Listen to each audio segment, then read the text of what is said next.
How does Sennheiser maintain company culture? Is what we're talking about today in the eCentral Business Show. I'm joined by Peter Arasin. Arasin. Oh, I've got to get it. Please tell me how to do it, say it correctly. Arasin. Arasin. Perfect. Oh, okay. Sehr gut. And so polite that he hasn't corrected me thus far. Now, anyway, talking about company culture, as I've wandered the halls with you here, I've seen that everybody says hello to each other constantly. When did that start? Well, I started with the company more than 30 years ago. Yes. However, the company is more than 70 years old. I think it started practically from the very beginning on. The company grew, but this was maintained. A constant greeting somewhere when you're walking around, people passing by belong to different departments, doesn't matter. Mm-hmm. There's a constant greeting, and there is a canteen where everybody sits together, and Daniel Sennheiser next to some apprentices or whatever. Mm-hmm. It doesn't matter. Okay. And everybody is part of this culture and keeps the culture. It's maintained. Okay. It, over the decades, remained the same.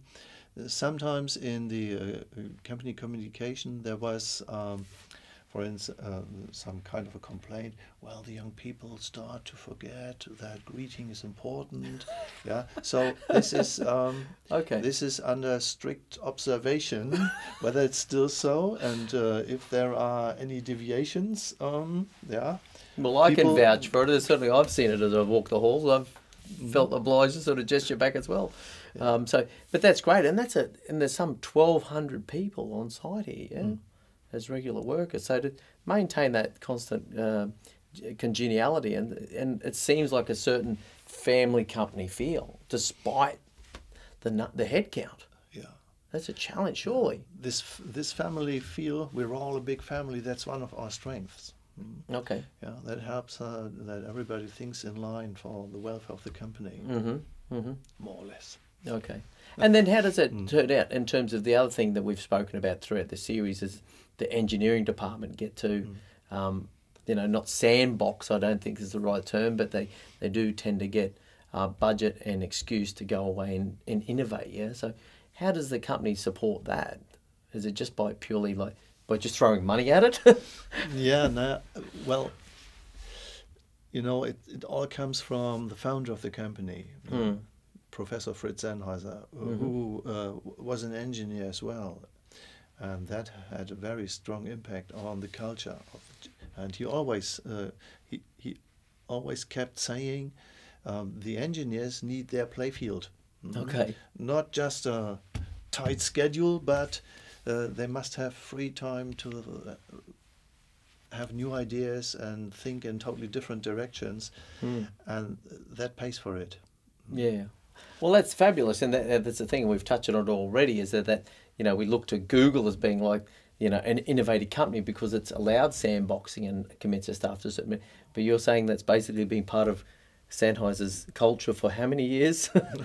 For more than 70 years already. Okay, all right. So Google haven't invented everything, it turns out. No, I don't think so. Now, there was another thing I want to touch on around this sort of thing in this company culture thing, and that's how long people stay working for the company. I mean, you've been here in excess of 30 years. I've met someone else earlier that's been here in excess of 20 years. Is it typical for people to stay a long time? Yeah, it's typical. There's a saying in the company, when you start working at Sennheiser, either you're off after 6 weeks or you stay until your retirement. Okay. And I belong to the latter. Okay, yeah. Yeah. Apparently you are retiring soon, yeah? Yes, I will. But I think I will have a couple of jobs from time to time. Okay, so doing a factory tour, or some headphones training for sales staff of electronics markets or so. Well, it certainly seems, and I guess it's as an aspirational company in the field of audio, engineering, recording, that sort of thing, that probably staff gravitate, or people, candidates gravitate towards Sennheiser and even make contact saying, I really want to work for your company, yeah? That happens, yes, but overall it's not always easy to get skilled employees here to our place. We are located in the south of northern Germany, a bit up north from Hannover, and there's not so much industry around. So if we say in Australia, in the middle of nowhere, but it's not quite that. It's almost the centre of Germany, is it not? The centre of Australia. You don't have an Ayers Rock. You don't have a you don't have an Uluru in the backyard. Oh, I'm so sorry. No Ayers Rock right here. But anyway, look. So even for instance, your colleague over here has done the recording so kindly this afternoon. He's comes from a mixed cultural background by the sound of it, but he's come here from Dubai. Yes, migrated from Dubai to be a part of the family. So, do you think he'll last a while? Yeah, that's one of the, let's say, of the cores of Sennheiser to stay global. Fritz Sennheiser started with this in the late 40s when he understood that the German market only is too small for our specialized products. Yes. We need global distribution, and this led from the late 80s till today to a more and more global approach. Before the late 80s, Sennheiser didn't have its own distribution, but just commercially independent distributors. And since then, we have started to build up more and more subsidiaries. Okay. And that was a very good development for us. Okay, tremendous. So today we are represented by approximately 100 countries worldwide. Yes. And so the headcount globally, so is a little bit more than the...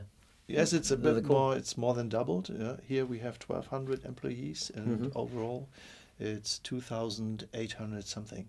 Okay, tremendous. And that's a people representing your company internationally. And yes. Oh, fabulous. Yeah. Okay. Our core market certainly is Europe, followed by the US, America, and Asia. Yeah, okay, fabulous. All right, well anyway, look, I'm out of questions at this point, Peter. I guess what I want to do is just acknowledge, the ownership and the marketing guys and the people here at Sennheiser welcome me, and certainly yourself and your colleagues, and I really do value the time with you. So thank you very much. And we like to take opportunities. Yeah, don't we? What? That's where luck happens. Thanks for coming in. Yeah. So anyway, that's another episode done, and the end of this series at Sennheiser with Peter and speaking about the business here. I'm John Nayler from eCentral. Thank you very much for watching another episode of the eCentral Business Show. What we're doing on the eCentral Business Show is we're bringing you business leaders and the best of the knowledge. We want to bring them on the show and release that content so that that's something that we can share with you by this easy to consume format. So you can follow us across LinkedIn, Facebook, YouTube, Twitter, Google+, or just regularly visit the eCentral.com.au/show website, pick out the best things for you and educate yourself on that premise. Now there's video content there for you, so you can just watch the video and inform yourself in your own time. We've also now podcasting that content as well, so it's really simple to consume. You can listen to it on the way to work in the car or during your daily exercise regime. Beyond that, we're also looking to connect with business experts. So if you consider yourself to be an expert in your field, please make contact so we can schedule you in and have you come on the show. So you can release your content and increase your brand across our format. Beyond that, we also invite people to send us their email address so we can send you our monthly magazine. And that's just the best of the content, the best of the videos for the month, put out once again, and an email arrives in your inbox so you can just go through and pick out the things that are really going to educate you and advance you in your field of expertise and in business. We're a business-focused show. So thank you very much once again for watching, and we'll see you next time.